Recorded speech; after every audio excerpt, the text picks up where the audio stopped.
of stories. I am Melinda, and here I am to wrap up the month of November. So November was a really interesting month for me, and it was really successful in a lot of ways. I, for the first time, did nonfiction November, and I just did that in trying to concentrate on reading a little bit more nonfiction, which I did. But I actually had great success with my books this month. So let me tell you a little bit about it. I finished 9 books, which is lower. I usually average about 12 books, but I expected it to be lower because it was nonfiction November, and nonfiction for me takes a little bit longer, and also because of Thanksgiving and that holiday, because I had about a week where I didn't have as much time to read. And of those 9 books, 4 were in print and 5 were ebooks. I didn't have any audiobooks, but I did finish an audiobook on December 1st, which was sitting pretty, and I will talk about that in my December wrap up. And then of the genres, I had 1 each of historical fiction, science fiction, which I would actually consider more dystopian as a genre because this wasn't a very science fiction-y book, but it was dystopian. A history and a biography, and 5 mysteries. And my average rating for this month was 4, which is my highest average rating for as long as I have been tracking what my average rating is each month. So that's really exciting. And I will go through and talk about the books. I'm going to start lowest rating to highest rating. So the one book that I had was a 2-star book. This is probably my only disappointment of the month, and that was White Houses by Amy Bloom. I read this for book club, which is why I did not DNF it, honestly.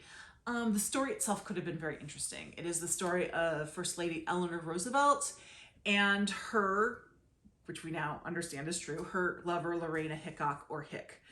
And it's told through Hick's point of view, which is fine. All that sounds great. That all sounds interesting. My issue with it was it felt like the author took these components that could have made a really great story, put them into a blender, pushed puree a couple times, and poured it out, and that's what we got with this book. I never knew where we were in time. It wasn't like a dual timeline like I originally thought. It was just jumping all around in time, and I had a very hard time following it. Didn't seem to make a lot of sense. She also, I mean, when you write fiction based on real people, yes, you take liberties. And I don't think a lot was known about Lorena Hickok's early life. So she had to create something, and that's fine. However, creating she runs off and joins a circus. Not the best choice. It just wasn't the best. That just seems almost laughable when you think about it. And I think that when that happened, that's when I really started to lose it with this book, because it just was so cliche. I mean, that's one of those things I think is so cliche that it so rarely happens because people recognize it as being cliche. The writing was beautiful, I will give you that, and definitely the premise was good, which is why I ended up with 2 stars for this, and that's a C in my grading scale. So that was really my only disappointment. For 3 stars, I had 1 3-star book, and that was A Roomful of Bones by Elly Griffiths, which is book 4 in the Ruth Galloway series. And I enjoyed this. I don't want the 3 stars or the B grade to reflect badly on it. This was an interesting entry into that series because it was more about developing the characters. There's 2 different sort of mysteries going on, and neither of the main characters are really involved in either one of them, which I thought was strange, but whatever. And the 2 mysteries do intersect at one point, but I felt like it was a little clunky where they intersected. Those were my main issues with this book. It was still enjoyable. I enjoyed getting to see these characters again and the experience of reading it. It just had those little issues. So it's a B. I mean, that's not a bad grade. It's not a bad grade. It just wasn't as good as some of the other ones that I have read in that series. And then we get to 4 stars. For some reason, I didn't give anything half stars this month. I don't know why that is. And for those, it looks like I had 4 4-star books. So a 4-star is an A. That's an A book. That's great. The first one is The Last Seance, Tales of the Supernatural by Agatha Christie. I've talked about this a lot because it took me most of the month to read it. It took me 2 months actually to read it because I started in October. So I won't say too much about it. I tend to give short story collections 4 stars. So there's not much more to say about this. This was great for what it was. I really enjoyed it. There you go. The second one was Six Against the Yard, which was another short story collection. I talked a little bit about this. This was by the Detection Club. And so there were 6 different authors, none of whom I had read before, and only 2 of whom, Marjorie Allingham and Dorothy L. Sayers, I had read. They each tried to write the unsolvable mystery. And unsolvable meaning that the cops, if it were in real life, the cops would not have been able to figure it out. Each story was followed by a little dissection by a Scotland Yard detective and what he thought of it. I did an online discussion of this. I should say I observed an online discussion of this because I didn't post anything. I took a lot of interest in reading it because I seem to have liked this a lot better than most people. I thought it was really fun and a great way to get to experience some new to me authors. They were writing in the 30s, so obviously not new authors, new to me authors. And I thought the whole after the story dissection and going through it, like how would the police handle this? I thought that was really interesting. A lot of people didn't like it. I'm on an island with this one. I thought it was a lot of fun. So that is Six Against the Yard by the Detection Club. And then I had a short story, Ruth's First Christmas Tree, which is 4.5 in the Ruth Galloway mystery series. This is not actually a mystery. This is about Ruth at Christmas. It's short. I think it took me 30 minutes to read, but it was delightful. It was a nice little kickoff for the holiday season. There's barely a mystery in it. There's let's just say a splinter of a mystery in it, and that's okay because that's not why I was reading this book. I was reading this book for the holiday feels, and it delivered on it. And Ruth is a great character, and it was great seeing her kind of navigate the holidays that she's not usually a part of, but she wants to make it a big deal for her daughter. And so I thought that was a lot of fun. And my fourth 4-star book was Agatha Christie, An Elusive Woman. This is a biography by Lucy Worsley. It is a historical biography, not a literary biography. And I quite liked it. I think that I would have given it 4.5 stars, except for one thing. And that is, if you know Agatha Christie, you know about the year 1926, which was an interesting year. I personally think of that year as sort of a footnote to her life, as you know, when I think of Agatha Christie, I think of her body of work and all that, and this year was an interesting little point in her life. Lucy Worsley thought it was much more important, and that she kept referring back to it.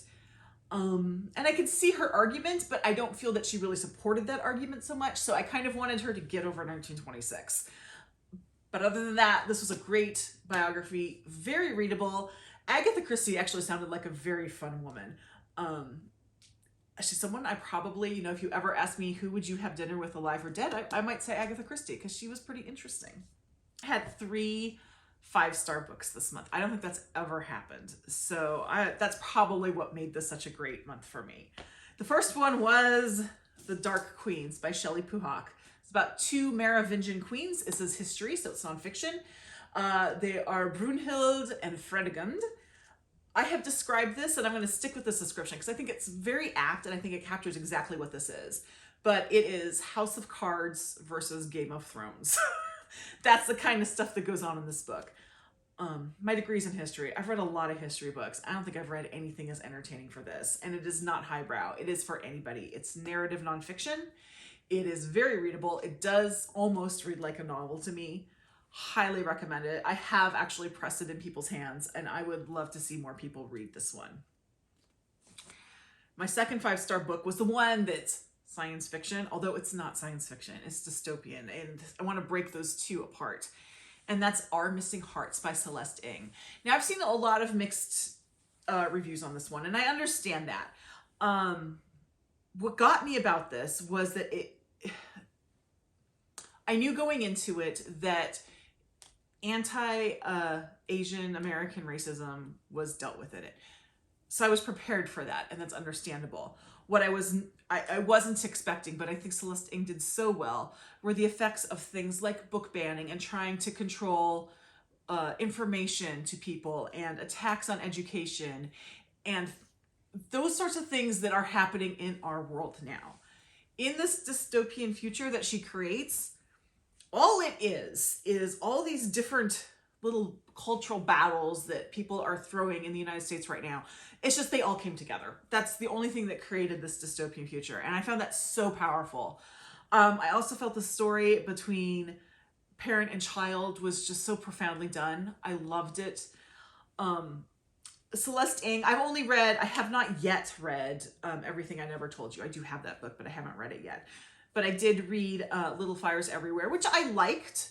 But this one doesn't even feel like it's written by the same author. It's beautiful. I highly recommend it. I do understand that there are, some people, it didn't work for some people. Not every book works for every reader, and that's fine. But it worked for me, and it earned its 5 stars. And my final 5-star book is, I should preface this with saying that when I sort of reformulated my sort of rating system, and 5 stars means best book ever. Like, this is one of my all-time favorites. It's above an A+. I kind of told myself, you're not going to give a series book 5 stars, because when you read a book in a series, you not only have to judge it on itself, but also judge it on its place in the series and then on the series itself. And so I said, there's not going to be a series book that gets 5 stars.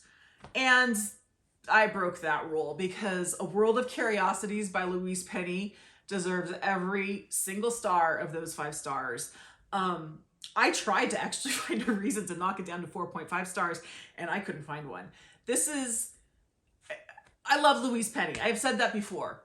Louise Penny is wonderful, and I was so looking forward to this. And it just blew my expectations out of the water. It's not only her best book, but it is the best mystery novel, best plotted mystery novel I have ever read. And I've read a lot of mystery. I mean, just this month, over half of the books I read were mystery.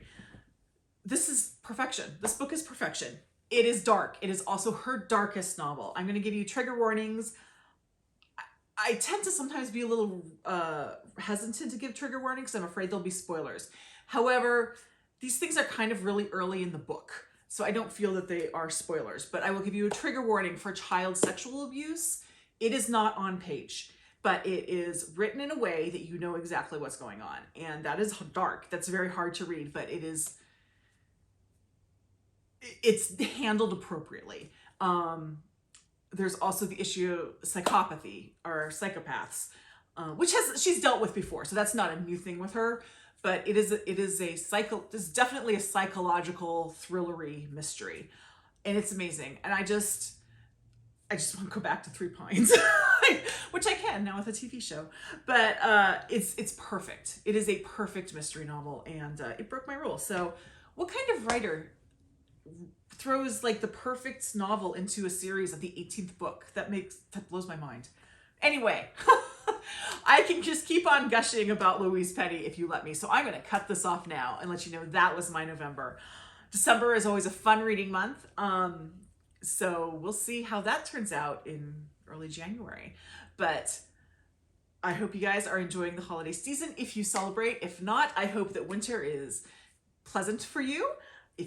Or if you're in the Southern Hemisphere, summer. And I will see you in the next video. Thanks.